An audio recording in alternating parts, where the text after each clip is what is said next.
नसीब हैं। और अगर तुम्हें शैतान की जानिब से कोई वसवसा पैदा हो तो अल्लाह की पनाह मांग लिया करो, बेशक वो सुनता है, जानता है। और रात और दिन और सूरज और चांद उसकी निशानियों में से हैं। तुम लोग न तो सूरज को सजदा करो और न चांद को, बल्कि अल्लाह ही को सजदा करो जिसने इन चीजों को पैदा किया है, अगर तुमको उसकी इबादत मंजूर है।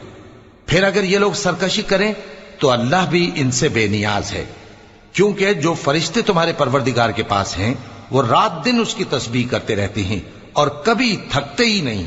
और ए बंदे, ये उसी की कुदरत के नमूने हैं कि तू जमीन को दबी हुई यानी खुश्क देखता है, फिर जब हम उस पर पानी बरसा देते हैं तो वो शादाब हो जाती और फूलने लगती है।